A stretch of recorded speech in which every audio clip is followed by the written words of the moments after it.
Tapos na. Nakabaon na ang matanda. Malamig na idineklara ni Rafael habang pinapagpag ang putik sa kanyang sapatos. Sa telebisyon, humahagulgol si Maribel sa pekeng pagluluksa. Ngunit sa isang masukal na sementeryo, hindi tinanggap ni Teresa ang ganitong kapalaran. Duguan ang mga kuko, buong tapang niyang hinukay ang malamig na lupa upang iligtas ang kaisa-isang hininga ng katotohanan. Babangon ba ang hustisya mula sa hukay ng pagtataksil? Huwag ka nang tatawag dito para manghingi ng tulong, Teresa. Pabigat ka lang. Kaya siguro namatay sa hirap ang nanay mo dahil sa kamalasan na dala mo sa buhay niya. Namatay ang ilaw ng sirang cellphone na hawak ni Teresa. Naiwan siyang nakatayo sa ilalim ng butas-butas na tolda kung saan walang tigil ang pagtulo ng ulan mula sa langit. Sa harap niya ay ang isang malaking kaldero ng mainit na lugaw na buong madaling araw niyang niluto. Hati ang kanyang kakarampot na kita sa pagbebenta ng kanin para lamang makabili ng bigas at manok upang may maipakain sa mga taong grasa na nakapila sa gilid ng kalsada. Siya ang nagpapakain sa mga walang makain, ngunit siya ang tinatawag na pabigat. Isang mapait at mabigat na bukol ang bumara sa kanyang lalamunan. Hindi siya sumigaw at hindi rin siya humagulgol.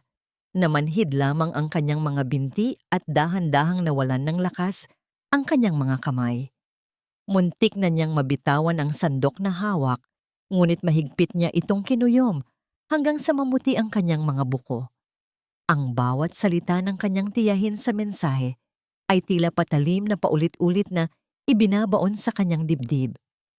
Pilit niyang nilamon ang pait. Huminga siya ng malalim, pinunasan ang nangingilid na luha, at muling humarap sa mga taong nakaabang sa kanya na may dalang mga manipis at basang mangkok. Matapos maubos ang lugaw, nagpasya si Teresa na magtungo sa sementeryo.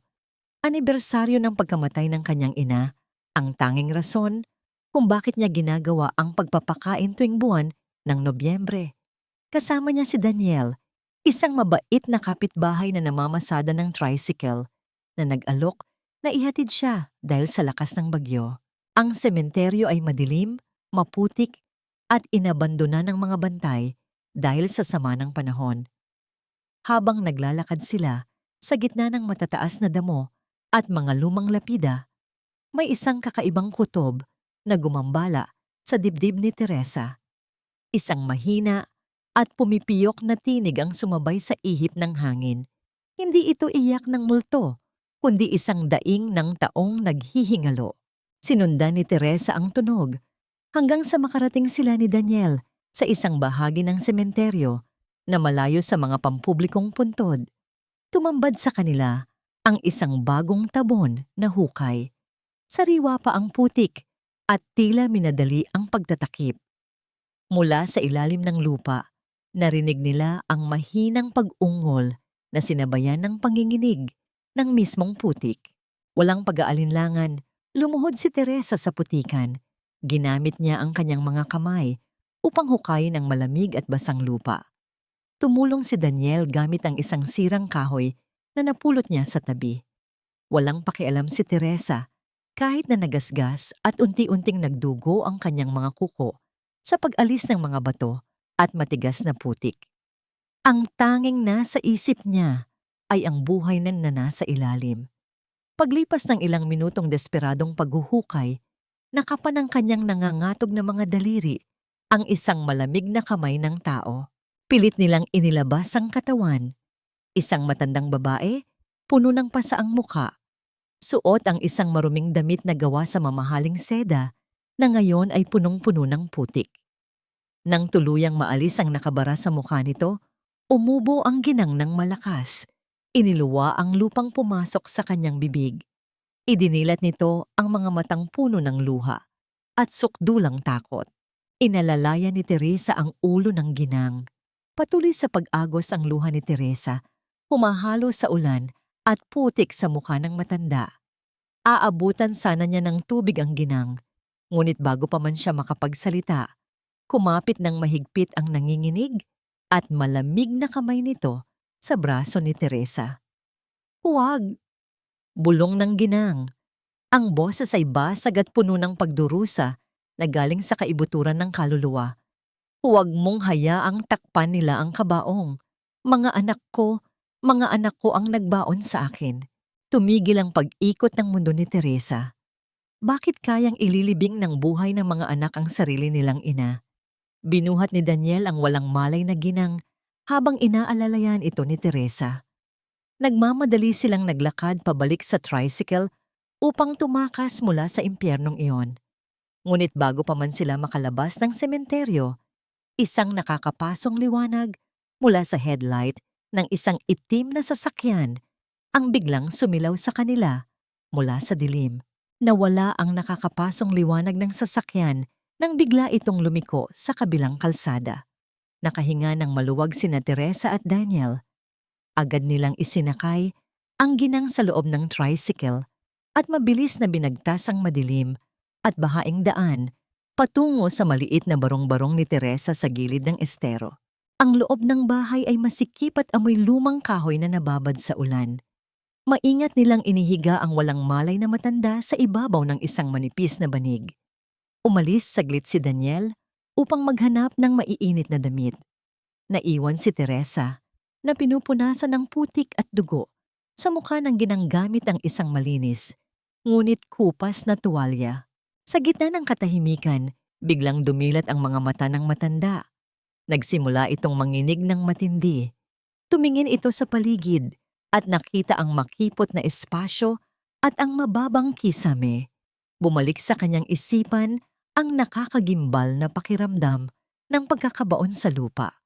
Para sa kanya, ang maliliit na dingding ng bahay ay unti-unting sumisikip. Tila nagiging isang kahoy na kabaong na handa siyang lamunin ng buo. Naghabol siya ng hininga at pilit na itinutulak ang hangin. Umaatras hanggang sa sumandal ang kanyang likod sa malamig na pader. Agad na lumapit si Teresa. Hindi niya tinanong kung ano ang nangyayari dahil nakita niya sa mga mata ng ginang ang sukdulang takot. Niyakap niya ito ng mahigpit. Pilit mang magpupumiglas ng matanda. Hindi bumitaw si Teresa. Dahan-dahan niyang hinaplos ang likod nito at nagsimulang umugong ng isang malambing na oyayi. Ito ang parehong awit na ginamit niya upang patahanin ang kanyang sariling ina noong mga gabing inaatake ito ng matinding sakit dahil sa kawalan ng pambili ng gamot. Ang init ng yakap at ang kalmadong himig ay unti-unting tumunaw sa yelo ng takot na bumabalot sa puso ng matanda. Bumagal ang pag-agos ng luha ng ginang. Dahan-dahan siyang kumalma. Nang linawin ng ginang ang kanyang paningin, napagtanto niya ang kanyang kalunos-lunos na kalagayan. Siya si Doña Leonora Vergara, ang bilyonaryang pinapanginoon sa buong bansa. Ngunit ngayon ay nakahiga sa isang manipis na banig na nakalatag sa sahig na semento. Nadurog ang kanyang natitirang dangal. Pinalaki niya ang kanyang mga anak sa luho at kapangyarihan. Ibinigay ang lahat, ngunit sila pa ang naghukay ng kanyang libingan. Sa gitna ng kanyang pighati, naramdaman niya ang isang magaspang na kamay na marahang humahaplos sa kanyang noo. Nanginginig na iniangat ni Leonora ang kanyang sariling kamay at idinampi ito sa palad ni Teresa. Magaspang ang mga daliri ng tindera dahil sa araw-araw na pagluluto at paghuhugas, ngunit nagtataglay ito ng isang nakakapasong init ng sinseridad at pagmamahal. Isang uri ng init na kailanman ay hindi niya naramdaman mula sa malamig at malambot na mga kamay ng sarili niyang mga anak. Nang tuluyang makatulog si Leonora dahil sa pagod, maingat na inalis ni Teresa ang maruming jacket nito upang labhan. May naramdaman siyang matigas na bagay sa loob ng bulsa. Kinuha niya ito at nakita ang isang lumang modelo ng cellphone. Walang tunog na umiilaw ang screen nito. Nagpapakita ng sunod-sunod na tawag mula sa isang hindi kilalang numero. Hindi niya alam kung dapat ba itong sagutin o itago. Habang ibinababa niya ang jacket sa planggana, isang lumang panyo ang nahulog mula sa tupi nito. Pinulot ito ni Teresa. Isa itong puting panyo na bahagyang nanilaw Sa paglipas ng panahon, at sa isang gilid ay may maingat na nakaburdang letrang G. Bakit itatago ng isang tila napakayamang babae ang isang lumang panyo na tila walang halaga? Eksaktong pagpasok ni Daniel sa pinto, binuksan niya ang maliit at dekuryenteng telebisyon na nakapatong sa ibabaw ng lumang kabinet upang makinig ng balita tungkol sa bagyo. Ngunit hindi ang ulat ng panahon ang bumungad sa kanila. Isang nag-aalab na ulo ng balita ang nagpatigil sa pag-ikot ng mundo ni Teresa. Formal na inihayag ng mga naglalakihang titik sa screen na pumanaw na ang tagapangulo ng Vergara Holdings na si Doña Leonora Vergara dahil sa isang malubhang karamdaman habang nagpapagamot sa labas ng bansa. Nanlaki ang mga mata ni Teresa, paulit-ulit na palipat-lipat ang kanyang tingin mula sa naghihilik na matanda sa banig patungo sa mukha ni Rafael Vergara sa telebisyon, na humahagulgol ng walang patid at pinupunasan ang mga pekeng luha sa harap ng buong bansa. Nakatuon ang mga mata ni Teresa sa mukha ni Rafael sa screen ng telebisyon. Suot ang isang malinis at puting barong. Walang patid ang pag-agos ng luha ng panganay na anak ni Doña Leonora habang humaharap sa kumpol ng mga mamamahayag. Sa tabi nito ay si Maribel, nakasuot din ng puti, na umaarte at tila halos himatayin sa labis na kalungkutan. Ginamit nila ang pinakamagagandang salita upang ilarawan ang pagkawala ng kanilang ina. Ipinagmalaki nilang ginawa nila ang lahat, dinala pa raw sa pinakamahal na ospital sa ibang bansa upang ipagamot ang lumalalang sakit sa pag-iisip ng matanda. Ngunit binawian pa rin daw ito ng buhay dahil sa katandaan. Isang perpektong kasinungalingan upang pagtakpan ang kawalan ng bangkay. Ngunit sa likod ng mga nakakabulag na ilaw ng kamera, ibang-iba ang kwento. Nang matapos ang panayam at makapasok sila sa pribadong silid, agad na naglaho ang mga luha ni Rafael. Walang bakas ng pagluluksa sa kanyang mukha habang inaayos niya ang gusot ng kanyang damit. Isang nakakakilabot na ngiti ng tagumpay ang sumilay sa kanyang mga labi. Habang inaabot sa kanyang abogado ang mga pekeng dokumento na maglilipat ng buong yaman ng Vergara Holdings sa kanilang pangalan. Wala na ang anino ng isang naglulukang anak. Ang natira lamang ay isang sakim na negosyanteng handang lumamon ng sariling dugo. Sa isang sulok ng parehong silid, pilit na hinila ni Maribel ang kanyang 19 na taong gulang na anak na si Trixie. Nanginginig ang dalaga, halatang litong-lito sa nangyayari. Walang awang kinurot ni Maribel ang braso ng sariling anak upang pilitin itong lumuha. Gamit ang isang malamig at mapagbanta na boses, ibinulong ng ina na dapat itong umarte ng tama dahil para rin daw ito sa kinabukasan ng kanilang pamilya. Habang nakayuko at pilit na pinipigilan ang paghikbi, narinig ni Trixie ang mahinang pag-uusap ni Rafael at ng kanyang ina tungkol sa isang malalim na hukay sa sementeryo na hindi na raw kailanman mabubuksan. Isang matinding kaba ang bumalot sa dibdib ng dalaga habang pilit na pinag-uugnay ang mga huling salitang binigkas ng kanyang ina. Bumalik ang tanawin sa maliit at madilim na barong-barong sa estero. Gising na si Leonora at tahimik na nakasandal sa malamig na pader. Nakatitig sa parehong telebisyon na nagpapalabas ng balita. Wala siyang kakayahang sumigaw. Ang pinakamasidhing sakit ay ang sakit na hindi kayang isalin sa salita. Walang tunog na pumatak ang kanyang mga luha habang pinagmamasdan ng mga anak na binigyan niya ng lahat ng karangyaan sa mundo, ang parehong mga anak na nagtapon sa kanya sa putikan tulad ng isang walang kwentang basura. Unti-unting nadudurog ang kanyang puso, hindi lamang dahil sa pagtataksil, kundi dahil sa matinding pagsisisi. Sinisisi niya ang kanyang sarili kung bakit siya nagpalaki ng mga halimaw na nagkukubli sa anyo ng tao.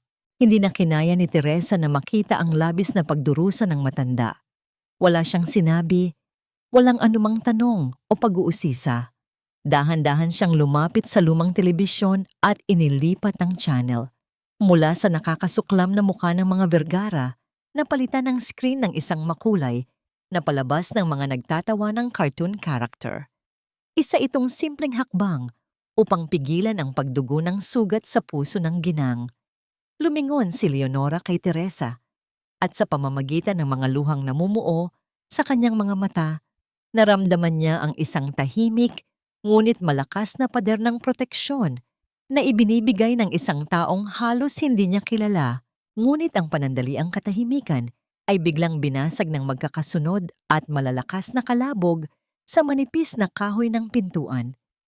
Tila may galit na taong nais wasakin ang harang upang makapasok. Kasunod ng banta ng paninira ay isang malakas at nakakatakot na sigaw. Teresa! Buksan mo ito ngayon din. Ang magkakasunod at malalakas na kalabog sa pintuan ay tila banta ng kamatayan sa pandinig ni na Teresa at Leonora. Mabilis na inihagis ni Teresa ang isang lumang kumot sa ibabaw ng nanginginig na ginang upang itago ito sa isang madilim na sulok ng bahay. Nanginginig ang kanyang mga tuhod habang dahan-dahang lumalapit sa pinto. Nag-iisip kung paano haharapin ang mga tauhan ng mga Vergara na marahil ay nakatukoy na sa kanilang pinagtataguan. Nang buksan niya ang manipis na kahoy, isang pamilyar at galit na mukha ang sumalubong sa kanya. Hindi ito pulis o bayarang mamamatay tao, kundi si Aling Flor. Ang tsismosang kapitbahay na laging may hawak na pamaypay at suot ang kupas na duster. Maluwag na nakahinga si Teresa, ngunit agad ding bumalik ang kaba ng magsalita ang matanda ng pabulong ngunit madiin. Binalaan ni Aling Flor si Teresa tungkol sa mga kahina-hinalang lalaking nakaitim na nag-iikot at nagtatanong-tanong sa kabilang kalye.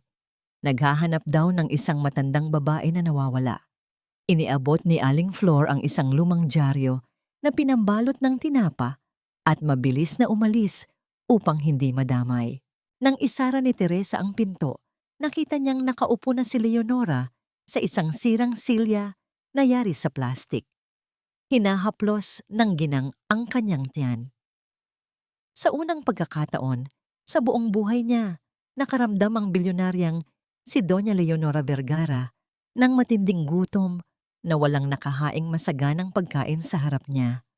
Walang mga katulong na naghihintay sa kanyang utos, walang mamahaling pinggan at gintong kutsara.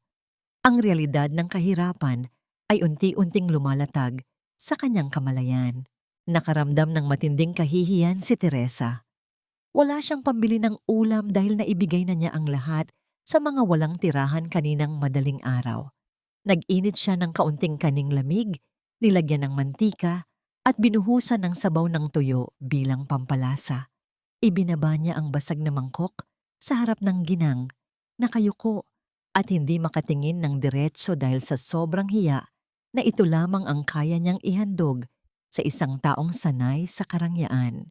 Inabot ni Leonora ang simpleng kutsara. Nang sumubo siya ng kanin na may sabaw ng tuyo, isang mainit na luha ang pumatak mula sa kanyang mga mata patungo sa mangkok. Hindi siya umiiyak dahil sa dumi o sa kawalan ng lasa ng pagkain.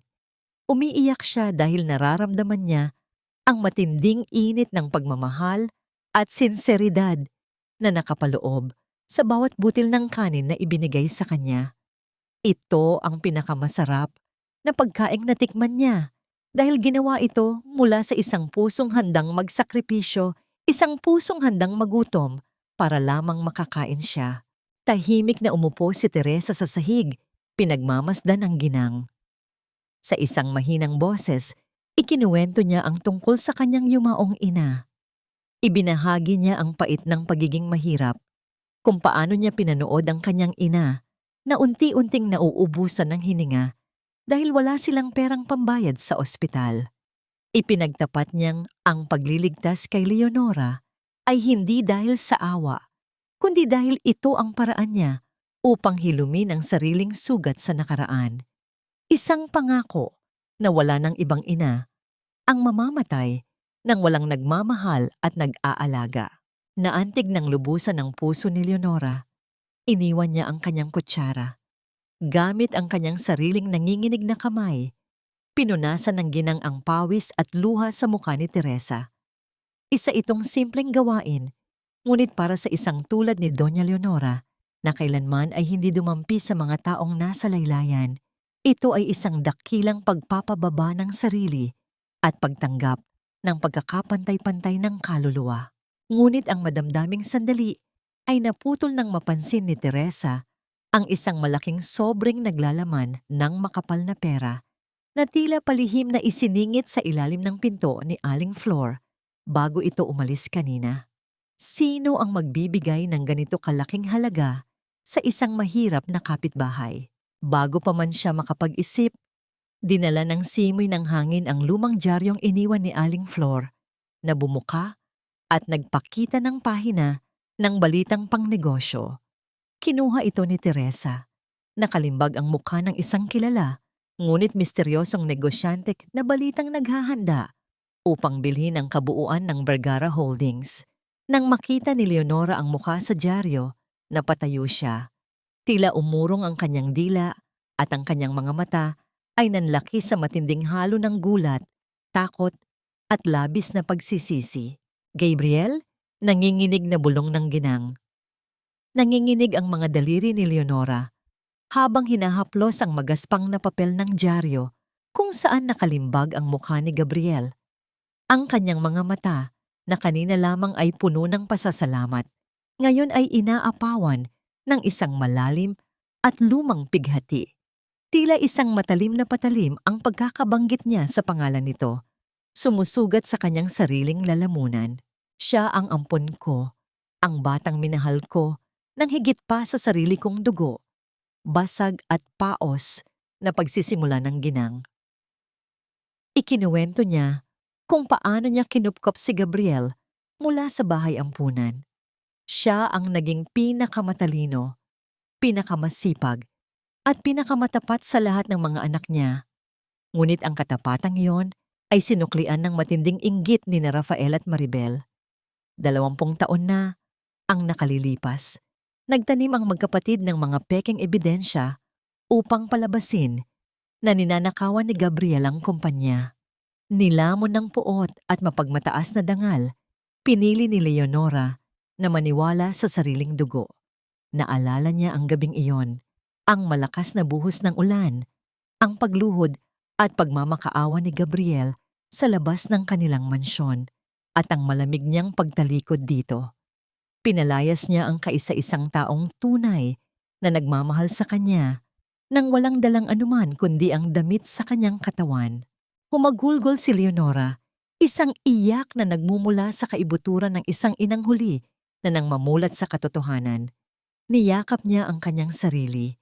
Pilit na pinaparusahan ang sariling kaluluwa dahil sa kanyang pagkabulag. Nakinig lamang si Teresa, hinahayaan ng ginang na ilabas ang 2 dekadang bigat ng konsensya. Sa mga luhang iyon, nakita ni Teresa ang refleksyon ng kanyang sariling mga pagkukulang sa nakaraan. Pareho silang mga babaeng may bitbit na sugat na hindi kayang paghilumin ng panahon, kundi ng pagpapatawad lamang. Nang maubos ang lakas ng ginang sa pag-iyak, dahan-dahan itong nakatulog sa ibabaw ng banig.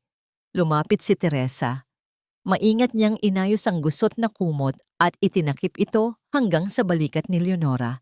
Tahimik niyang hinawi ang mga pinagpawisang hibla ng puting buhok na nakadikit sa noo ng matanda. Sa pagkakataong yun, nagpalit ang kanilang mga mundo. Ang hamak na tindera ay naging tila isang mapag-arugang ina na buong pagmamahal na nagbabantay sa kanyang mahinang anak upang siguruhing walang masamang panaginip na dadalaw rito. Malayo sa katahimikan ng estero, sa isang marangyang opisina na napapalibutan ng salamin sa pinakamataas na palapag ng isang gusali. Nakatayo si Rafael. May hawak siyang baso ng mamahaling alak habang nakatingin sa parehong balita tungkol kay Gabriel. Sa likod niya ay isang lalaking nakasuot ng itim na suit, ang pinuno ng kanyang mga pribadong tauhan. "Sir, bumalik na siya sa Pilipinas," ulat ng lalaki, "at may natuklasan ang mga tao natin. Hanggang ngayon, nakatago pa rin sa pinakasiguradong drawer ng kanyang opisina ang isang lumang litrato ng pamilya Vergara. Hindi namin alam kung para saan, pero baka nagpaplano siyang maghiganti at bawiin ang kumpanya." Tumawa ng mapakla si Rafael. Inubos ang alak sa kanyang baso bago ito padabog na ibinaba sa mesa. He is nothing but a stray dog na pinalayas na natin noon. Make sure na hindi siya makakalapit sa board meeting. Hanapin niyo siya at padalhan niyo ng mensahe na hindi siya pwedeng makialam. Kung kailangang dumanak ang dugo, gawin niyo. Wala nang makakapigil sa pagbenta natin sa kumpanya. Bumalik ang tanawin sa maliit na bahay ni Teresa. Dumating si Daniel, basang-basa ng ulan at may bit-bit na ilang daylatang pagkain para sa kanila. Ipinakita ni Teresa ang dyaryo at ibinahagi ang kwento tungkol kay Gabriel.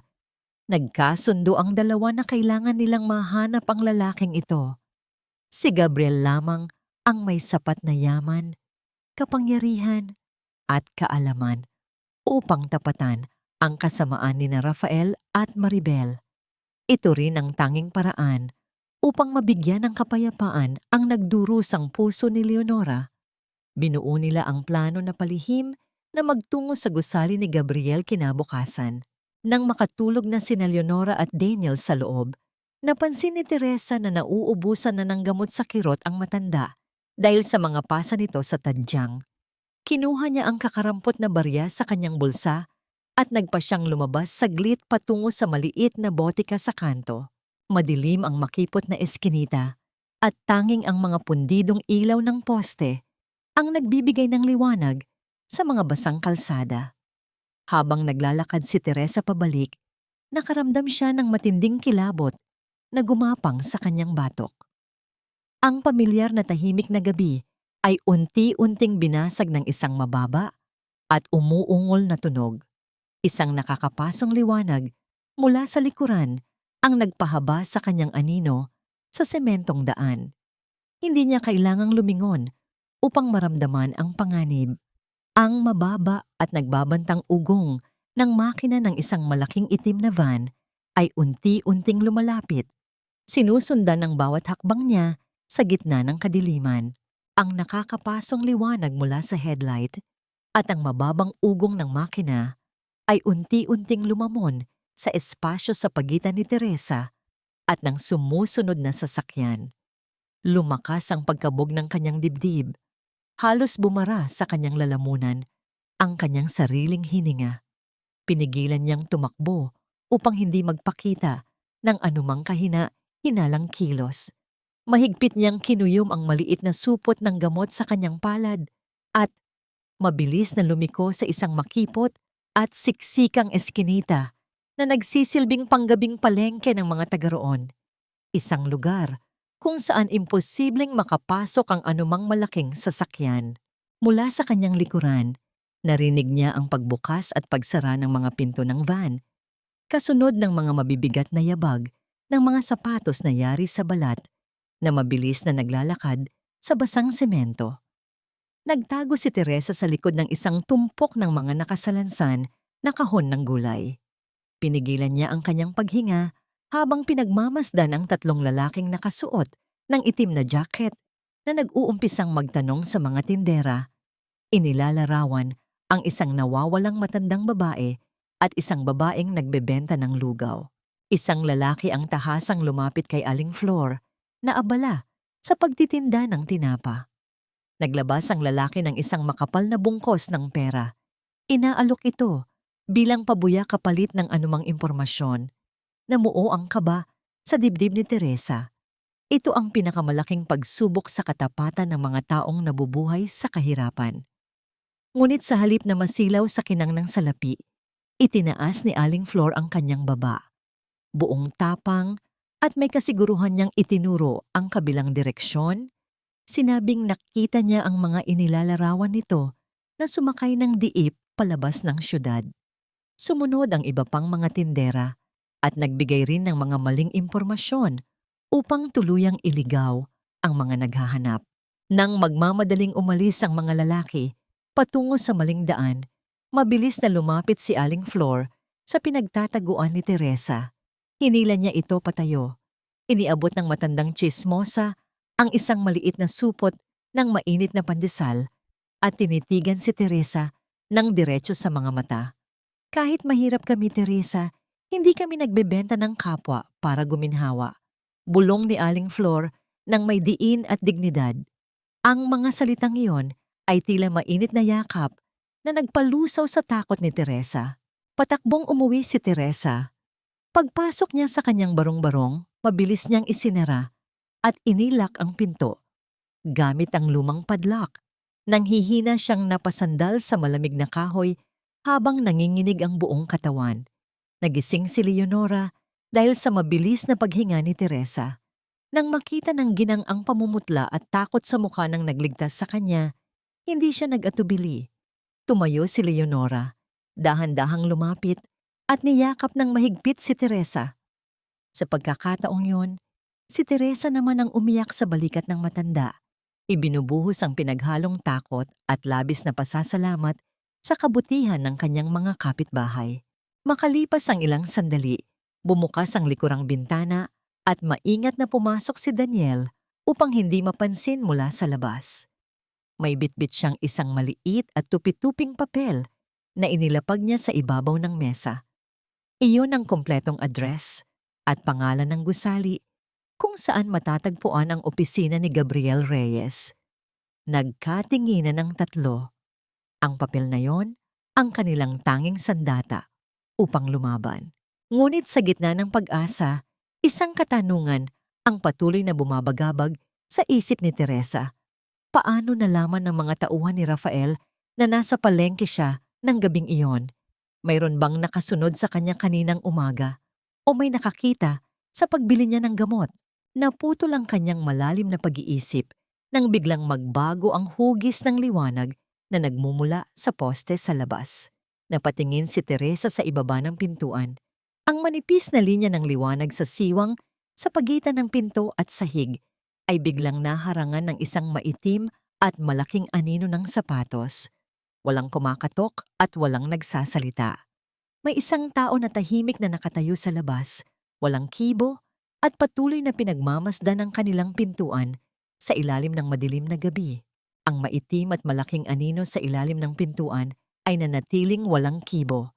Pigil ang hininga ni Teresa habang ang kanyang mga kamay ay mahigpit na nakakapit sa laylayan ng kanyang damit. Makalipas ang ilang sandaling tila walang hanggan sa loob ng masikip na barong-barong, isang garalgal at lasing na boses ang biglang umawit ng isang lumang kanta, kasunod ng mabigat na pagbagsak ng isang katawan sa kabilang pader. Isa lamang pala itong lasing na kapitbahay na hindi na nakauwi at nakatulog sa eskinita. Nakahinga ng maluwag sina Teresa. Wala nang naging banta hanggang sa sumapit ang liwanag ng umaga.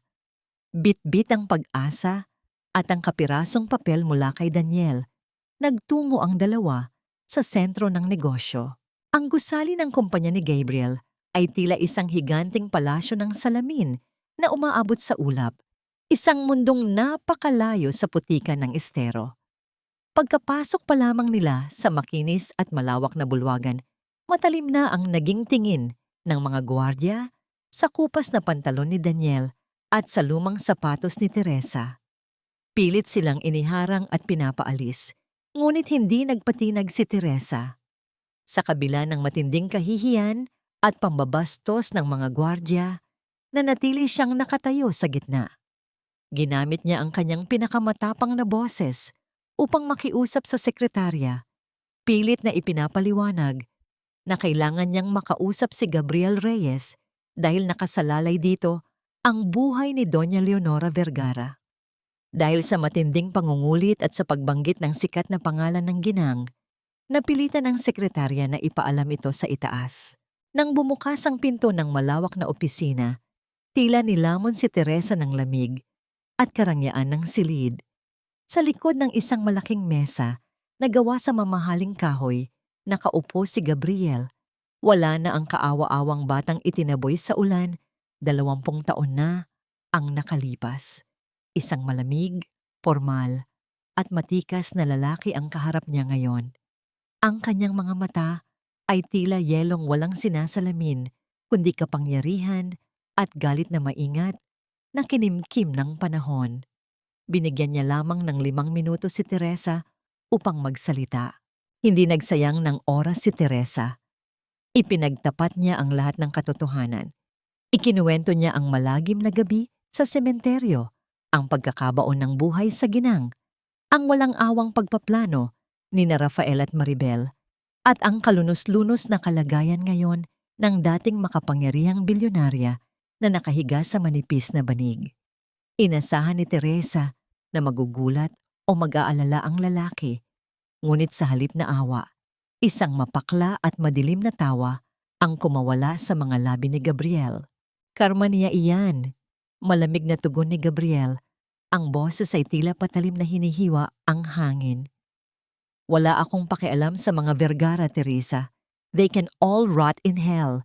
Kung inilibing siya ng sarili niyang mga anak, iyon ang ibinunga ng pagpapalaki niya sa kanila. Wala akong utang na loob sa pamilyang itinuring akong magnanakaw at asong-asong gala. Tiningnan siya ni Teresa nang may malalim na pagtataka at panghihinayang. Kung ganoon siya katalino, katatag, at kapangyarihan ngayon, bakit hindi niya ipinagtanggol ang sarili niya noon? Bakit hinayaan niyang sirain ni na Rafael ang kanyang pangalan nang hindi man lang lumalaban upang patunayan ang kanyang inosensya? Ngunit bago pa man niya mabitawan ang tanong na ito, nakita ni Teresa ang mahigpit na pagkuyom ng panga ng lalaki at ang panginginig ng mga ugat sa leeg nito. Sa likod ng matitigas at mapagmataas na salita, nakita ni Teresa ang anino ng isang batang patuloy na nagdurusa sa kawalan ng pagmamahal ng isang ina. Dahan-dahang inilagay ni Teresa ang kanyang kamay sa bulsa. Kinuha niya ang lumang panyo at maingat na inilapag ito sa ibabaw ng makinis at malamig na mesa. Nanlaki ang mga mata ni Gabriel. Napatitig siya sa nanilaw na tela at sa pamilyar na bordang letrang G sa gilid nito. Hindi ko hinihingi ang pera mo, Sir Gabriel, at lalong hindi ko hinihingi ang tulong mo para sa kumpanya. Malambot ngunit tumatagos na, sabi ni Teresa, ang kanyang boses ay puno ng pangaral ng isang ina. Hinihingi ko ang puso mong minsan niyang tinapon, pero iniyakan niya gabi-gabi. Ang matapobring si Doña Leonora na kilala mo, natutulog ngayon sa sahig ng squatter. Yakap-yakap ang panyong yan, na nagsisilbing kaisa-isa niyang lakas para patuloy na huminga. Walang naisagot si Gabriel. Tumalikod si Teresa at tahimik na nilisan ang malawak na silid. Iniiwan ang makapangyarihang lalaki sa piling ng mga multo ng kanyang nakaraan. Naiwang mag-isa si Gabriel sa gitna ng malamig at tahimik na opisina. Nakatitig lamang siya sa lumang panyo na tila isa itong sumpa na bumalik upang multuhin siya. Dahan-dahang umangat ang kanyang kamay. Nanginginig ang kanyang hintuturo nang marahan itong dumampi sa magaspang at kupas na tela, isang paghawak na naghatid ng daan-daang alaalang pilit niyang binaon sa limot. Ngunit nang tuluyan niyang pulutin ang panyo at ilapit ito sa liwanag ng bintana, napansin niya ang maliliit, madidilim, at natuyong mantsa na nakakapit sa hibla ng tela. Namilog ang kanyang mga mata. Biglang nanikip ang kanyang dibdib, tila nawalan siya ng hangin sa baga habang sinusuri ang mga patak ng tuyong dugo. Kaninong dugo to? Nanginginig na bulong niya sa sarili, habang ang matibay na pader ng yelo sa kanyang puso ay unti-unting nagkakaroon ng malalalim na bitak. Ang maliliit at natuyong patak ng dugo sa puting panyo ay tila mga matutulis na tinik na unti-unting bumaon sa kamalayan ni Gabriel. Nag-iisa siya sa loob ng kanyang malawak at madilim na penthouse, nakatitig sa mga kumikinang na ilaw ng syudad mula sa mataas na bintanang salamin. Ngunit hindi ang yaman ng syudad ang kanyang nakikita, kundi ang isang madilim at maulang gabi, 20 taon na ang nakararaan. Naalala niya ang lamig ng putik habang siya ay nakaluhod sa labas ng malaking tarangkahan ng mga Vergara.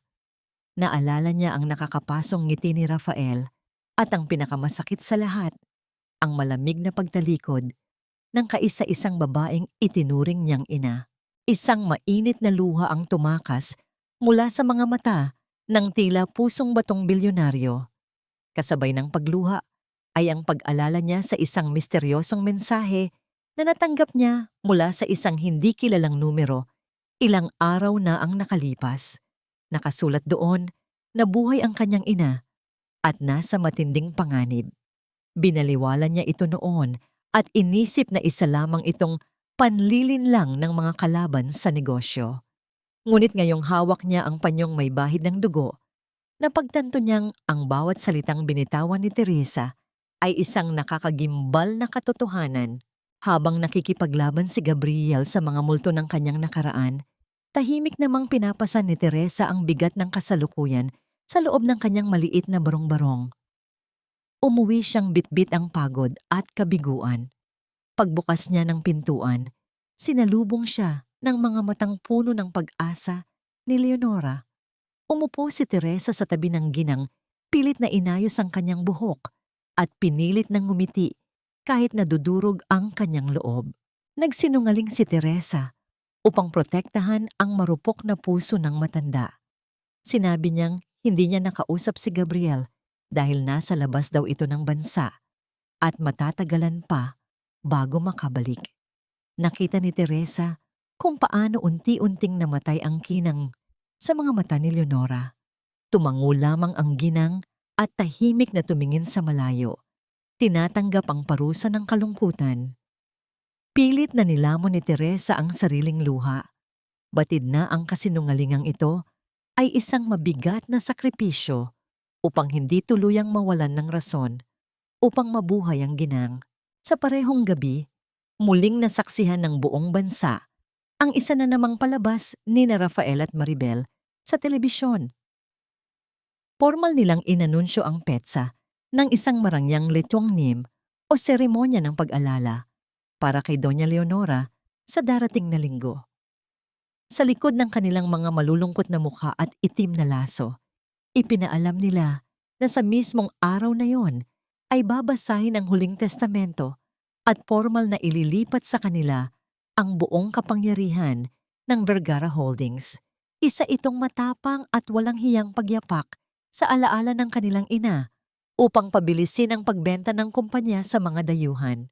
Hindi matanggap ni Gabriel ang mga nangyayari. Kinain ng pananabik at pagkalito ang kanyang pagmamataas. Iniwan niya ang kanyang marangyang sasakyan sa labas ng kalsada at palihim na naglakad papasok sa masikip, madilim at maputik na eskinita ng estero. Suot ang isang simpleng sombrero at madilim na jaket, hinanap niya ang barong-barong na inilarawan sa kanya ng kanyang mga tauhan. Nang matunton niya ang tamang pintuan, dahan-dahan siyang sumilip sa maliit na siwang ng bintanang kahoy. Ang nakita niya ay isang eksenang pilit na nagpapabagsak sa lahat ng kanyang galit. Nakahiga si Leonora sa isang manipis na banig, mahimbing na natutulog.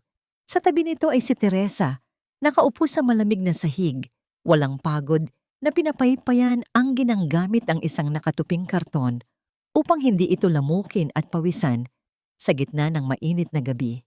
Biglang bumalik sa isip ni Gabriel ang isang alaalang nakabaon sa pinakamalalim na bahagi ng kanyang puso. Noong siya ay 8 taong gulang at inabot ng matinding lagnat, ganitong-ganito rin siya alagaan ni Leonora. Pinapaypayan at hindi iniiwan hanggang sa siya ay gumaling. Ang pagmamahal na yon ay buhay pa rin at nakikita niya itong ipinagpapatuloy ng isang hamak na tinderang walang anumang hinihinging kapalit. Napaatras si Gabriel. Hindi na makayanan ang bigat ng emosyon na sumasakal sa kanyang lalamunan. Kailangan niyang mag-isip kung paano ililigtas ang babaeng minsan ay sumira sa kanyang buhay. Ngunit bago pa man siya makahakbang palayo, matigas na bumangga ang kanyang balikat sa isang matipunong figura sa gitna ng dilim. Napaligiran siya. 3 lalaking nakasuot ng itim na jacket ang tahimik na lumabas mula sa mga anino ng eskinita. Ito ang mga tauhan ni Rafael na nagpapatrolya upang hanapin ang nawawalang ginang. Nakilala ng isa sa mga lalaki ang mukha ni Gabriel mula sa liwanag ng pundidong poste. Walang anumang salita, mabilis na inilabas ng mga lalaki ang kanilang mga armas mula sa kanilang mga baywang at sabay-sabay na itinutok ang malamig na dulo ng mga baril nang diretso sa dibdib ni Gabriel sa gitna ng nakakabinging katahimikan ng gabi. Ang malamig na dulo ng mga baril ay nakadikit halos sa dibdib ni Gabriel, ngunit walang bakas ng takot sa kanyang mukha. Sa halip na magpanik, isang mapanuyang ngiti ang sumilay sa kanyang mga labi. Gamit ang isang kalmado, ngunit nagbabantang boses, ipinaalala niya sa mga tauhan ni Rafael na siya ay hindi isang ordinaryong tao na madaling itumba sa isang madilim na eskinita. Sinabi niyang bago pa man siya pumasok sa lugar na yon, ay nakapaligid na ang kanyang sariling mga pribadong gwardya at anumang mangyari sa kanya ay automatikong magpapadala ng mga ebidensya ng katiwalian ni Rafael sa lahat ng istasyon ng telebisyon. Nakita ni Gabriel ang pag-aalangan sa mga mata ng mga lalaki. Unti-unti nilang ibinaba ang kanilang mga armas at tahimik na umatras patungo sa kadiliman. Iniiwan si Gabriel na ligtas, ngunit may isang maliit na gasgas sa braso matapos sumabit sa isang matalim na yero nang umatras siya kanina. Sa loob ng barong-barong, napatayo si Teresa nang makarinig ng tatlong mahina, ngunit formal na katok sa kanilang pintuan. May halong kaba. Dahan-dahan niyang binuksan ang kahoy na harang. Nanlaki ang kanyang mga mata nang bumungad ang matikas na figura ng bilyonaryong si Gabriel Reyes, suot ang maruming jacket at may hawak na isang itim na briefcase. Hindi makapaniwala si Teresa na ang lalaking buong lamig na nagtaboy sa kanya kaninang umaga ay nakatayo ngayon sa gitna ng putika ng kanilang estero. Agad niya itong pinapasok upang hindi makita ng ibang tao sa labas. Pinaupo ni Teresa si Gabriel sa isang sirang silya at agad na napansin ang dugong tumutulo mula sa maliit na sugat sa braso nito. Kumuha siya ng malinis na basahan at kaunting tubig na may halong gamot. Dahan-dahan siyang lumapit at nagsimulang linisin ang gasgas. Sa sobrang lapit nila sa isa't isa, nararamdaman ni Teresa ang mainit at malalim na paghinga ng lalaki sa ibabaw ng kanyang buhok. Unti-unting namula ang pisngi ng tindera at bumilis ang tibok ng kanyang puso. Matagal na siyang namumuhay ng mag-isa. Inaalagaan ang lahat ng tao sa paligid niya. Kaya't isang kakaibang pakiramdam ang magkaroon ng isang matipunong presensya na nagtitiwala sa kanyang mga kamay. Sa kabilang banda, tahimik namang pinagmamasdan ni Gabriel ang maamong mukha ni Teresa. Nararamdaman ang labis na pag-iingat at lambing sa bawat pagdampi ng mga daliri nito sa kanyang balat. Hindi mapigilan ni Gabriel na magtanong, "Bakit mo ginagawa ito, Teresa? Bakit mo itinataya ang buhay mo para sa isang taong wala ka namang utang na loob?" Mahinang bumuntong hininga si Teresa. Itinigil ang pagpupunas sa braso ng lalaki at binigyan ito ng isang malungkot ngunit payapang ngiti. Dahil walang dapat mamatay ng walang nagmamahal, sagot niya ng may buong sinseridad. Sa mundo namin, Gabriel, hindi pera ang nagpapatuloy ng buhay kundi ang pag-asa na may isang taong sasalo sa'yo kapag nahulog ka. Tila tinunaw ng mga salitang yon ang huling yelo sa puso ni Gabriel. Dahan-dahan niyang iniangat ang kanyang kamay at marahang hinaplos ang balikat ni Teresa, hindi upang umakit, kundi upang magpaabot ng isang wagas na pasasalamat. Bahagyang ipinikit ni Teresa ang kanyang mga mata at tahimik na isinandal ang kanyang sarili sa mainit na palad ng lalaki, nakakahanap ng panandaliang kanlungan mula sa madilim nilang mundo. Bumaba ang tingin ni Teresa sa itim na briefcase na inilapag ni Gabriel sa ibabaw ng mesa. Ano kaya ang laman ng bag na ito at bakit bitbit ito ng isang bilyonaryo sa gitna ng madaling araw? Bago pa man siya makapagtanong, narinig nila ang mahinang paglangit-ngit ng lumang kawayang sahig mula sa maliit na kwarto. Bumukas ang tabing at lumabas si Leonora. Nagising dahil sa mga mahihinang boses na nag-uusap. Pag-angat ng paningin ng matanda, nagtama ang kanilang mga mata. Wala ni isa ang gumalaw o huminga. Binalot ang buong silid ng isang mabigat at matagal na katahimikan sa pagitan ng isang inang nagkasala at ng anak na nagbalik mula sa nakaraan. Binalot ng isang mabigat at matagal na katahimikan ang loob ng maliit na barong-barong habang nagkakatitigan ang mag-ina.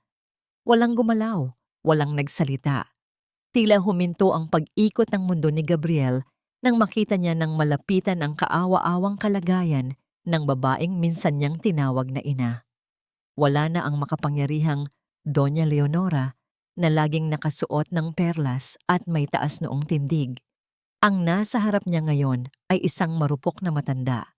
May mga puting buhok na magulong nakalugay at may mga peklat sa paang sanay sa paglakad sa malalambot na alpombra, ngunit ngayoy nakatapak sa malamig na semento. Dahan-dahang humakbang si Leonora palapit kay Gabriel. Nanginginig ang bawat niyang galaw. Bago pa man makapagsalita ang lalaki, unti-unting bumagsak ang mga tuhod ng matanda sa magaspang na sahig. Lumuhod siya sa harap ng kanyang ampon. Ibinababa ang natitira niyang dangal bilang isang tao at bilang isang ina. Isang masakit at pumipiyok na hagulgol ang kumawala sa kanyang mga labi. Humihingi ng tawad para sa kanyang pagkabulag, para sa 20 taon ng pagtataboy, at para sa paniniwala sa kasinungalingan ng kanyang mga kadugong anak habang itinatapon ang kaisa-isang taong tapat sa kanya. Pilit na kinagat ni Gabriel ang kanyang pang-ibabang labi upang pigilan ang sariling pagluha. Pilit na ibinabalik ang malamig na pader na matagal niyang itinayo. Ngunit nang makita niya ang mga sugat sa paa ng ginang at ang matinding pagsisisi sa mga mata nito, tuluyang gumuho ang kanyang pagpapanggap. Bumuhos ang mainit na luha mula sa kanyang mga mata. Mabilis din siyang napaluhod sa sahig at walang pag-aalinlangang niyakap ng napakahigpit ang matanda. Naghalo ang kanilang mga luha. Sa yakap na yon, nalusaw ang lahat ng poot, galit at 20 taong pangungulila. Pinatawad na ni Gabriel ang kanyang ina, isang dalisay na pagpapatawad na naghihilom sa mga sugat ng nakaraan. Tahimik na nanonood si Teresa mula sa isang madilim na sulok. Patuloy sa pag-agos ang kanyang mga luha habang nakasandal sa pader. Naalala niya ang kanyang sariling ina, ang mga panahong hindi niya nayakap ng mahigpit bago ito bawian ng buhay. Ngunit sa pagkasaksi niya sa muling pagkakabuo ng pamilyang ito, nakaramdam siya ng isang malalim at nakakapayapang kaligayahan sa kanyang dibdib. Sa wakas, ang mga pusong matagal na nagdusa ay muling nakahanap ng tahanan sa isa't isa. Makalipas ang matinding emosyon, inalalayan ni Gabriel si Leonora na makaupo. Pinunasan ng lalaki ang kanyang mga mata at maingat na inilagay ang itim na briefcase sa ibabaw ng maliit na mesa. Nang buksan niya ito, bumungad ang mga patong-patong na folder at dokumento. Ipinakita ni Gabriel ang mga matibay na ebidensya ng malawakang money laundering at pagnanakaw ni Rafael at Maribel mula sa kumpanya na palihim niyang iniipon at iniimbestigahan sa loob ng maraming taon bilang paghahanda sana sa kanyang paghihiganti. Ngunit may isang detalye na labis na ipinagtaka ni Teresa. Nabanggit ni Gabriel na naging mas madali ang pagkuha nila ng mga sikretong dokumentong ito noong mga nakaraang araw dahil sa tulong ng isang susi at lihim na testigo mula mismo sa loob ng mansyon ng mga Vergara, si Trixie, ang sariling anak ni Maribel. Bakit magtataksil ang isang anak sa kanyang sariling ina para tulungan ang isang tiyuhin na matagal nang pinalaya sa kanilang pamilya? Unti-unting bumangon ang dating talas ng isip at determinasyon sa mga mata ni Leonora. Dahan-dahan niyang inabot ang mukha ni Gabriel at buong pagmamahal na hinaplos ang pisngi nito. Ang kaisa-isang anak ko na hindi galing sa aking sinapupunan ang siyang tunay na nagmamahal sa akin. Emosyonal na bulong ng ginang. Matalim na tumitig si Leonora sa mga dokumento. Kukunin natin kung ano ang tama, Gabriel.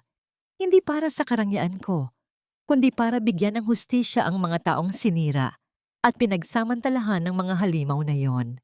Isang nangiti ng pag-asa ang sumilay sa kanilang mga labi. Nakahanda na ang kanilang plano para sa pagbawi ng katotohanan. Ngunit ang kanilang matibay na samahan ay biglang yumanig ng umilaw at naglabas ng mabilis na panginginig ang lumang cellphone ni Teresa sa ibabaw ng kahoy na istante. Isang hindi kilalang numero ang lumabas sa screen. Dahan-dahan itong sinagot ni Teresa at itinapat sa kanyang tainga. Mula sa kabilang linya, isang malamig at nakakapanindig balahibong boses ng isang lalaki ang bumulong sa gitna ng madaling araw. Teresa Hizon, alam namin kung nasaan ang estero mo. Kung gusto mong umabot ng buhay sa pagsikat ng araw, ibigay mo sa amin ang matanda. Hindi na nag-aksaya ng kahit isang segundo si Gabriel matapos marinig ang nakakapanindig balahibong banta mula sa telepono. Mabilis niyang tinawagan ng kanyang mga pinagkakatiwalaang tauhan. Sa tulong ni Daniel na kabisado ang bawat eskinita at pasikot-sikot ng estero. Palihim nilang inilabas sina Teresa at Leonora sa likurang pintuan, lumulusot sa mga madilim at maputik na daanan bago pa man dumating ang mga armadong lalaki ni Rafael. Pagsakay nila sa isang nakatagong sasakyan, mabilis silang dinala sa isang mahigpit na binabantayang safe house. Safe house na pag-aari ni Gabriel sa labas ng syudad. Nang makapasok sila sa loob ng malawak at ligtas na bahay, doon lamang nakahinga nang maluwag si Teresa, bagaman nananatiling mabigat ang kaba sa kanyang dibdib. Habang naghahanap ng kaligtasan ang mag-ina, isang kalunos-lunos na eksena naman ang nagaganap sa loob ng malamig at marangyang mansyon ng mga Vergara. Sa gitna ng malawak na aklatan, pilit na inilalapit ni Maribel ang isang mamahaling gintong ballpen sa nanginginig na kamay ng kanyang 11 na taong gulang na anak na si Trixie. Umiiyak ang dalaga at pilit na inaalis ang kanyang kamay mula sa mahigpit na pagkakahawak ng ina. Ang papel na nasa ibabaw ng mesa ay isang pekeng manipesto na magpapatunay na saksi si Trixie sa umano'y matinding pagkasira ng isip ng kanyang lola bago ito namatay. Nang muling tanggihan ni Trixie ang pagpirma at sabihing hindi niya kayang magsinungaling sa batas, isang napakalakas at malutong na sampal ang dumapo sa kanyang pisngi. Napaatras ang dalaga at napahawak sa namumulang balat habang patuloy na humahagulgol. Sa halip na makonsensya, ginamit ni Maribel ang pinakamatalim na uri ng panlilinlang. Gamit ang nanlilisik na mga mata, iginiit ng ina na ginagawa niya ang lahat ng kasamaang ito para mabigyan ng magandang kinabukasan ang kanyang anak. Pinalabas ni Maribel na si Trixie pa ang walang utang na loob at walang pagmamahal sa pamilya dahil sa pagtanggi nitong makipagtulungan. Sa isang gilid, tahimik lamang na nanonood si Rafael, humihigop ng alak at walang pakialam sa pagkasira ng isip ng kanyang sariling pamangkin. Bumalik ang tanawin sa tahimik na safe house. Binuksan ni Gabriel ang kanyang computer upang ipakinig kina Teresa at Leonora ang isang mahalagang ebidensya na palihim na ipinadala ni Trixie noong nakaraang araw. Nagtataka pa rin si Gabriel kung paano nakahanap ng tapang at pagkakataon ang isang tahimik na dalaga na makapag-record ng isang masilan na usapan nang hindi napapansin ng kanyang tuso at malupit na ina. Nang i-play ni Gabriel ang audio file, umalingaw-ngaw ang boses ni Maribel sa loob ng silid. Nakikipag-usap ito sa isang bayarang doktor. Malinaw at walang bakas ng awa ang utos ni Maribel na bawasan ng kalahati ang gamot sa puso ni Leonora araw-araw upang unti-unting manghina ang matanda at magmukhang natural ang tuluyang pagkasira ng katawan at isip nito bago pa man nila ito ilibing. Nang marinig ang sariling pangalan at ang paraan ng planong pagpatay mula mismo sa bibig ng kanyang anak na babae, nawala ng kulay ang mukha ni Leonora. Tila binunot ang lahat ng lakas sa kanyang mga buto. Unti-unting nanghina ang kanyang mga tuhod at bumagsak siya sa sahig. Isang matinding iyak ang kumawala sa kanyang dibdib. Hindi iyak ng takot, kundi ang pinakamasakit na pag-iyak ng isang inang namatayan ng pag-asa para sa kanyang mga anak. Ang katotohanang sarili niyang dugo, ang unti-unting lumason sa kanya, ay isang katotohanang mas malagim pa kaysa sa kamatayan. Mabilis na dumausdos si Teresa sa sahig at sinalo ang nanghihinang ginang. Niyakap niya ito ng napakahigpit. Isinisiksik ang ulo ng matanda sa kanyang dibdib habang pinapaulanan ito ng mga salita ng pag-alo at pagmamahal. Tahimik na lumapit si Gabriel at umupo sa tabi ni Teresa. Dahan-dahan niyang inabot ang bakanteng kamay ng tindera at mahigpit itong pinisil. Tiningnan ni Gabriel si Teresa sa mga mata at buong pusong bumulong. Nangangakong hindi niya hahayaang saktan ng mga demonyong yon ang dalawang babaeng pinakamahalaga sa kanyang buhay.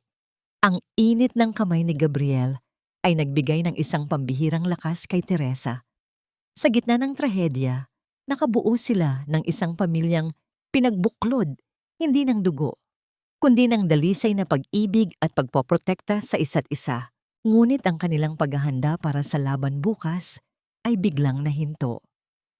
Habang inaayos ni Gabriel ang mga orihinal na dokumento na gagamitin nila upang pasabugin ang kasinungalingan ni Rafael at Maribel sa gaganaping Letong Nem, napansin niya ang isang malaking kakulangan.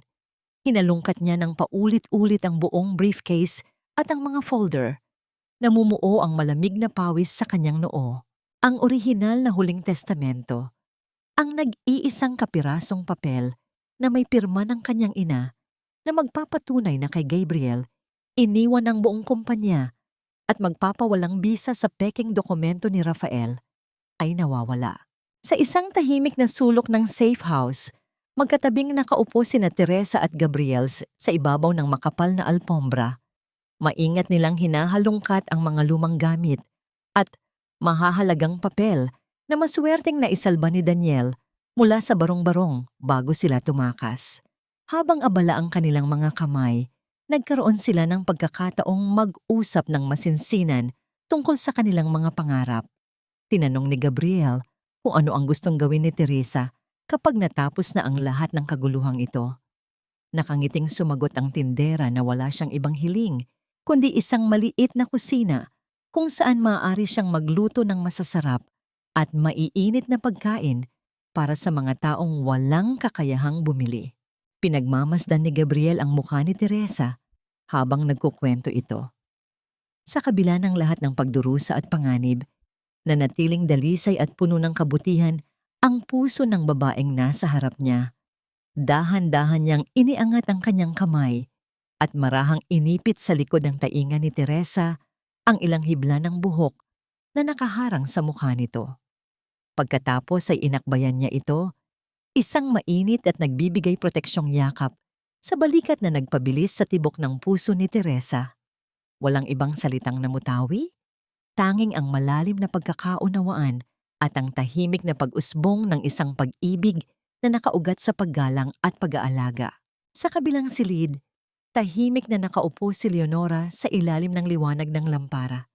May hawak siyang karayom at sinulid, maingat na tinatahi ang punit na laylayan ng lumang damit na ginamit niya noong siya ay nagkukunwaring si Lola Nena sa estero. Pumasok si Gabriel na may dalang isang kahon ng bago at mamahaling damit para isuot sana ng ginang sa gaganaping seremonya bukas. Ngunit umiling si Leonora. Tiningnan niya ang kanyang ampon nang may buong pagpapakumbaba at ibinalik ang tingin sa kupas na tela.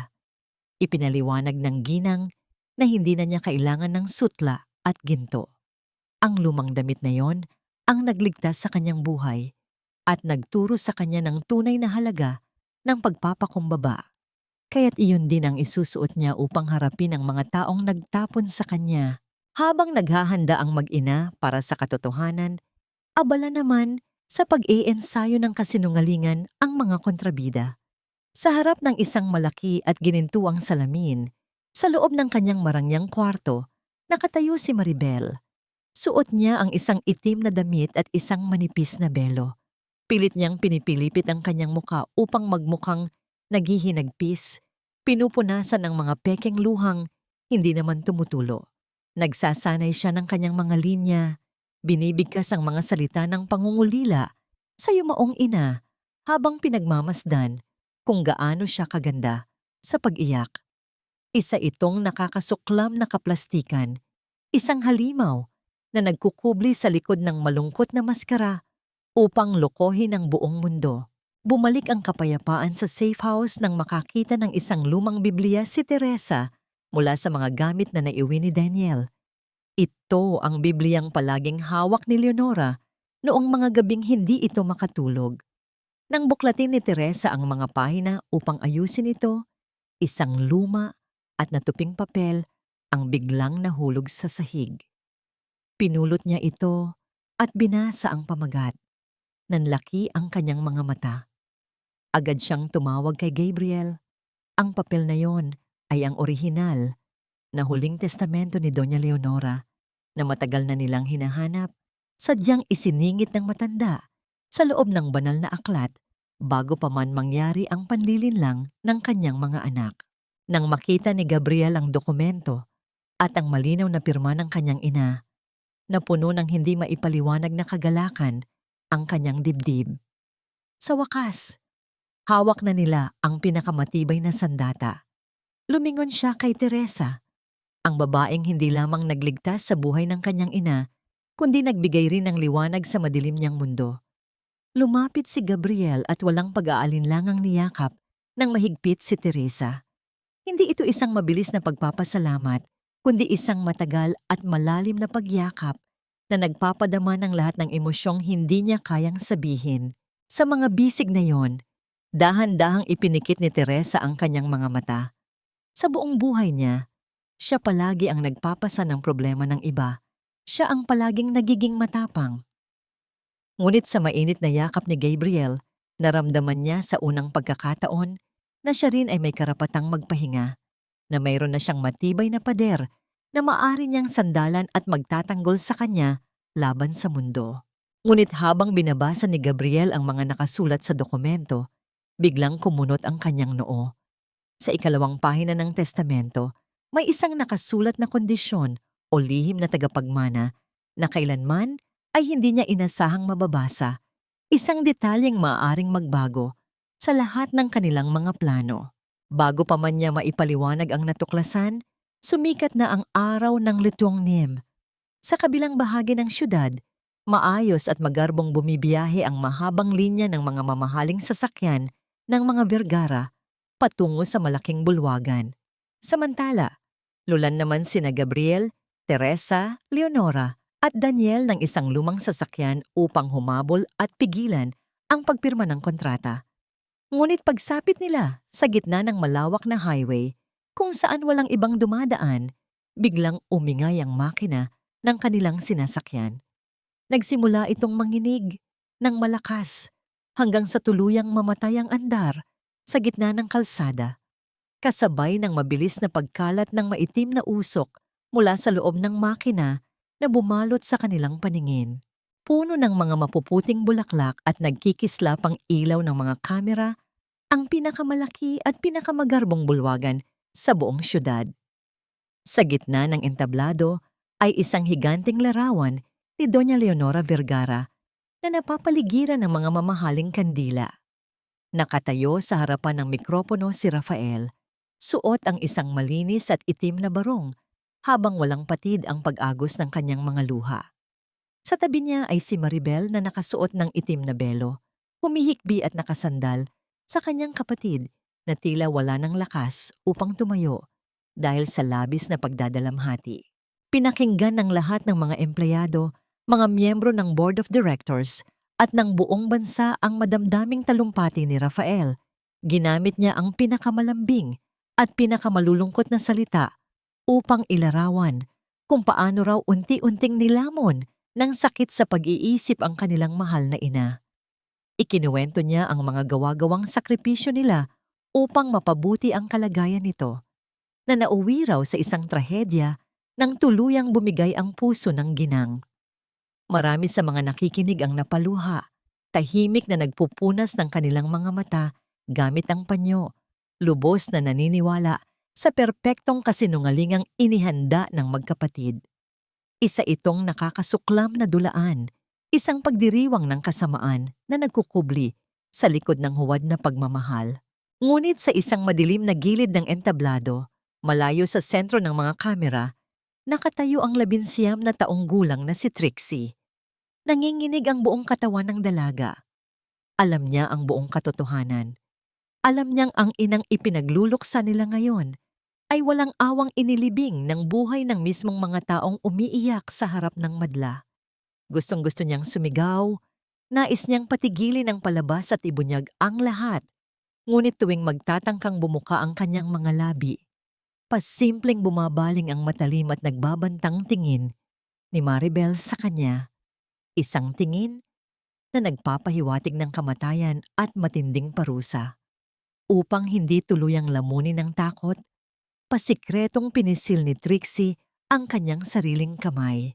Ipinikit niya ang kanyang mga mata ng mariin, pilit na kumukuha ng lakas mula sa mainit na alaala ng mahigpit na pagyakap sa kanya ng kanyang lola noong siya ay bata pa. Umaasang darating ang hustisya bago mahuli ang lahat. Pagkatapos ng madamdaming pag-iyak, biglang nagbago ang tono ng boses ni Rafael. Mula sa isang naglulukang anak, mabilis siyang nag-ibang anyo patungo sa pagiging isang matapang na tagapagmana.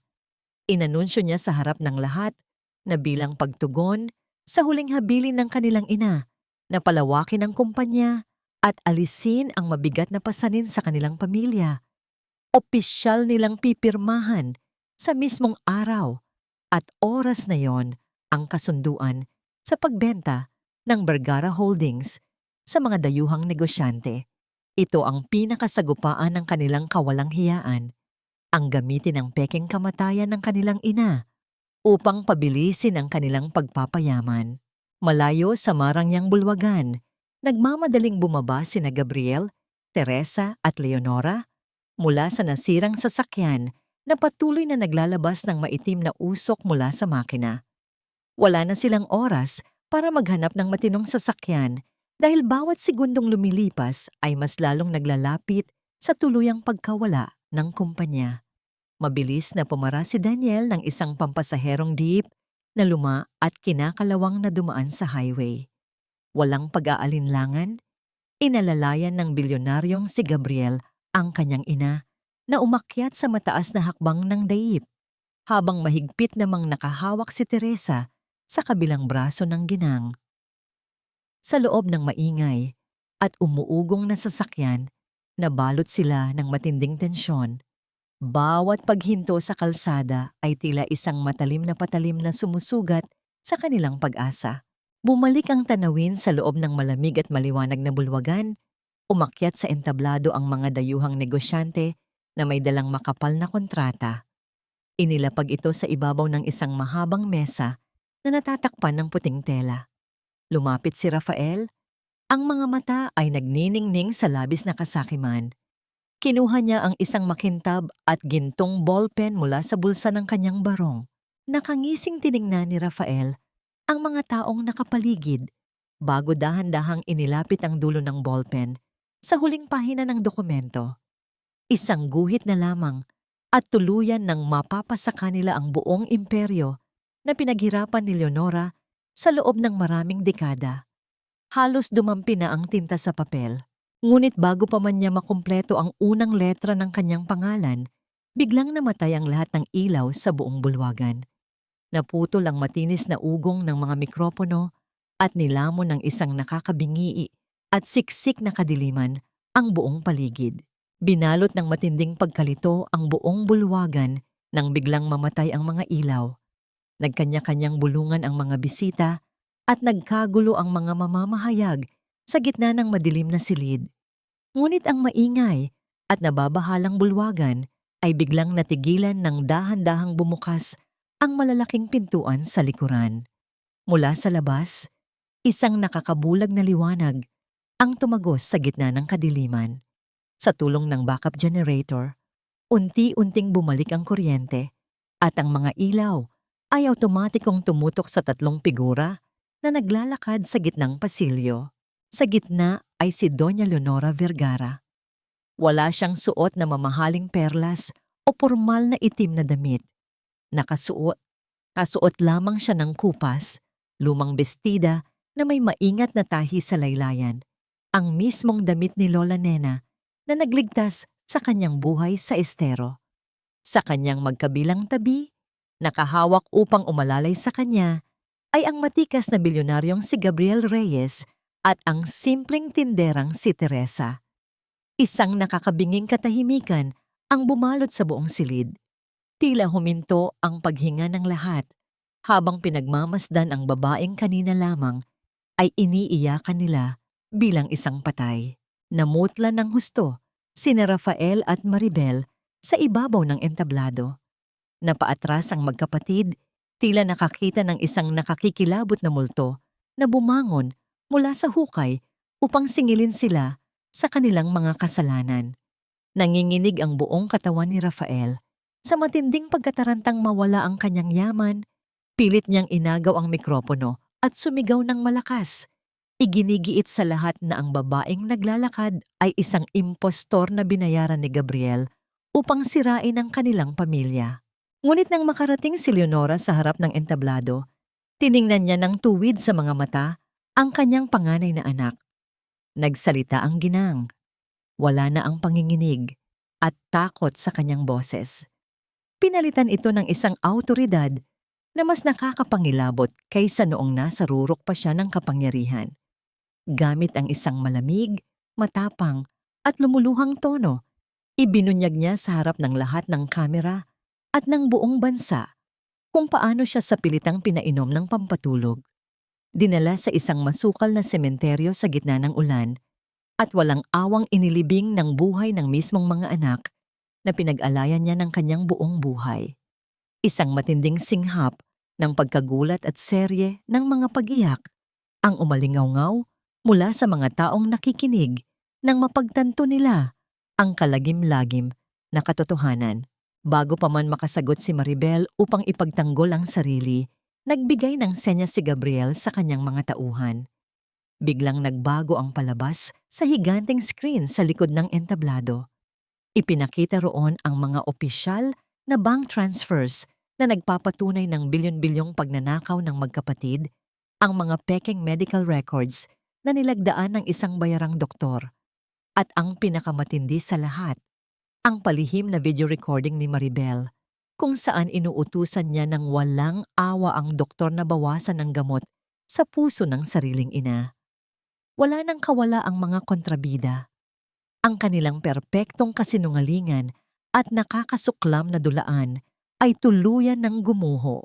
Sa gitna ng kaguluhan at pagkahubad ng maskara ng kasamaan, isang dalaga ang tumakbo mula sa madilim na sulok ng bulwagan. Umiiyak ng malakas si Trixie.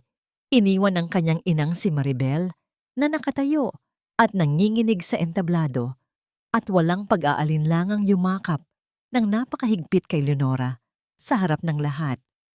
Ang yakap na yon ay isang matapang na pagpili sa katotohanan at pagmamahal laban sa sariling dugo na nilamon ng kasakiman. Sa sobrang desperasyon at tuluyang pagguho ng kanyang mga makasariling pangarap, nawalan ng katinuan si Rafael. Sumigaw siya ng malakas, isang halimaw na corner at wala ng matakbuhan. Kinuha niya ang isang mabigat at babasaging plorera sa gilid ng mesa at buong lakas. Itong inihampas sa sahig. Gamit ang isang malaki at matalim na piraso ng basag na salamin, galit na galit siyang sumugod pababa ng entablado. Diretsong patungo kay Leonora. Kung hindi ka namatay sa ilalim ng lupa noon, mamatay ka ngayon. Umaling-awngaw ang kanyang demonyong sigaw sa buong bulwagan. Ang basag na salamin sa kamay ng isang halimaw ay handang pumatay. Bago pa man makalapit ang nagwawalang halimaw, isang mabilis at matapang na bulto ang humarang sa kanyang dadaanan. Buong giting na sumagupa si Daniel, ginamit ang kanyang sariling bigat upang pabagsakin si Rafael sa malamig na sahig at pilit na inagaw ang matalim na piraso ng salamin. Kasabay nito, mabilis na hinila ni Gabriel si Teresa at mahigpit itong ikinulong sa kanyang matipunong mga bisig. Isinanggalang ang kanyang sariling katawan upang siguruhing walang ni isang galos na aabot sa babaeng nagbigay ng bagong pag-asa sa kanyang buhay. Sa halip na matakot, naramdaman ni Teresa ang isang matinding kaligtasan sa init ng dibdib ng lalaki. Ang nakakabinging atungal ng mga sirena ng pulisya ay pumunit sa natitirang tensyon sa labas ng gusali, kasunod ng mabilis na pagdagsa ng mga unipormadong alagad ng batas sa loob ng bulwagan. Mabilis nilang dinaganan at pinusasan si Rafael na patuloy sa pagmumura at paglaban. Sa kabilang dako, walang awang kinaladkad ng mga pulis si Maribel. Hanggang sa huling sandali ng kanyang pagbagsak, nanatili ang kanyang kasuklam-suklam na kaplastikan. Pilit siyang nagpupumiglas, lumuluhan ng sapilitan at sumisigaw sa harap ng mga mamamahayag na siya ay inosente, isang biktima lamang na kinontrol ng kanyang kapatid. Ngunit walang sinuman ang naniwala sa kanyang mga luhang buwaya. Ang lahat ay nakatingin sa kanya ng may matinding pandidiri. Nakatayo si Leonora sa gitna ng entablado, pinagmamasdan ang 2 taong nagmula sa kanyang sinapupunan na ngayon ay nakagapos tulad ng mga pusakal na kriminal. Walang galit sa kanyang mukha, kundi isang malalim at walang hanggang kalungkutan. Dahan-dahan siyang lumapit sa mga pulis. Sa halip na yakapin ang mga anak o magmakaawa para sa kanilang kalayaan, itinaas ng ginang ang kanyang baba. Dalhin niyo na sila. Malamig at matapang na utos ni Leonora. Ang boses ay hindi kakikitaan ng anumang pag-aalinlangan. Wala na akong mga anak. Ang mga salitang iyon ang naging huling hatol, tuluyang pumuputol sa anumang ugnayan ng dugo na sinira ng kasakiman.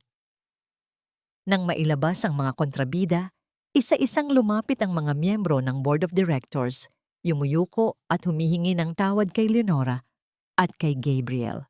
Bilang pagtutuwid sa nakaraan, formal na ibinalik nila ang buong kapangyarihan at pamamahala ng Vergara Holdings sa nag-iisang taong karapat-dapat, kay Gabriel Reyes. Kinuha ni Leonora ang gintong ballpen mula sa mesa.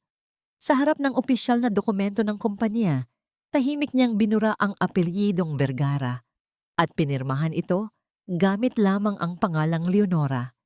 Isang simbolo ng tuluyan niyang pagtalikod sa mapang-aping kasaysayan ng kanilang angkan. Habang nag-uusap ang mag-ina at ang mga opisyal, tahimik na umurong si Teresa patungo sa madilim na bahagi ng bulwagan. Pinagmamasdan niya ang mga taong nakasuot ng mamahaling damit na nakapaligid kina Gabriel at Leonora. Sa kabila ng tagumpay, naramdaman niya ang isang pamilyar na kurot sa kanyang puso. Naisip niyang tapos na ang kanyang misyon. Nailigtas na niya ang ginang, nabigyan ng hustisya ang mga naapi at naibalik na ang anak sa kanyang ina. Siya ay isang hamak na tindera lamang ng lugaw at hindi siya nababagay sa kumikinang na mundong iyon. Kinuha ni Teresa ang kanyang lumang payong at dahan-dahang lumabas ng malaking gusali. Iniiwan ang lalaking nagpatibok ng kanyang puso upang hayaan itong mamuhay sa mundong kinagisnan nito. Sinalubong siya ng malamig at malakas na buhos ng ulan sa labas ng kalsada. Bawat hakbang niya palayo ay may kasamang mabigat na pagbuntong hininga. Tinatanggap ang mapait na katotohanan ng kanyang buhay. Ngunit bago pa man siya makalayo sa mataas na tarangkahan, narinig niya ang pagbukas ng mabigat na pinto ng bulwagan mula sa kanyang likuran. Kasabay ng malamig na hangin, isang pamilyar at mainit na boses ang sumigaw ng kanyang pangalan. Pilit na lumalaban at umaalingaw-ngaw sa gitna ng malakas na ingay ng bagyo. Hindi inalintana ni Gabriel ang malakas na pagbuhos ng ulan at ang pagkabasa ng kanyang mamahaling damit. Tumakbo siya palabas ng malaking tarangkahan at mabilis na inabot ang braso ni Teresa. Dahan-dahang lumingon ang tindera, pilit na itinatago ang mga luha na humahalo sa mga patak ng ulan sa kanyang mukha. Sinubukan niyang magpumiglas, ibinubulong na hindi siya nababagay sa magarbong buhay ng mga Vergara, na isa lamang siyang hamak na babaeng sanay sa amoy ng usok at estero. Umiling si Gabriel, hinawakan niya ng mahigpit ang magkabilang kamay ni Teresa at tinitigan ito sa mga mata. Ipinaliwanag ng lalaki na ang malaking gusali ang bilyon-bilyong pera at ang kapangyarihan ay walang anumang halaga kung wala ang babaeng nagturo sa kanya kung paano muling magmahal. Wala siyang pakialam sa kumpanya kung hindi naman si Teresa ang kasama niya. Sa gitna ng malamig at madilim na kalsada, ibinulong ni Gabriel na si Teresa ang kanyang nag-iisa at tunay na tahanan.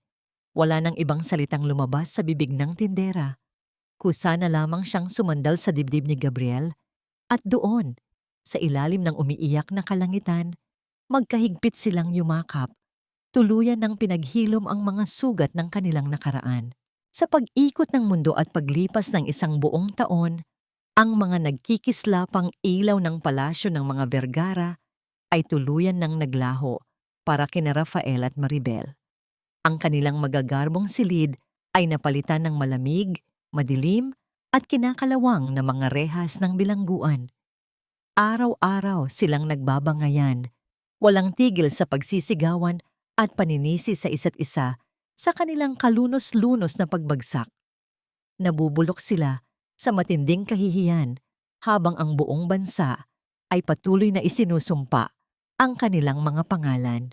Walang kapayapaan at walang pag-asa para sa mga pusong nilamon ng kasakiman. Malayo sa ingay at gulo ng syudad, isang maaliwalas at mainit na bahay ang napupuno ng tawa.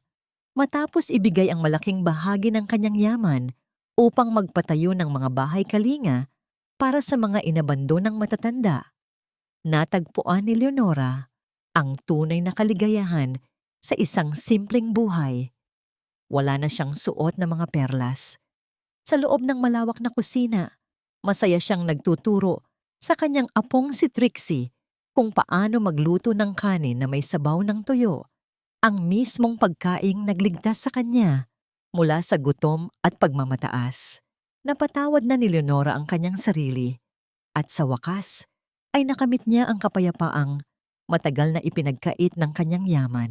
Sa kabilang dako, isang malaki at malinis na pasilidad na tinawag na karenderya ng pag-asa ang dinadagsa ng mga taong walang tirahan.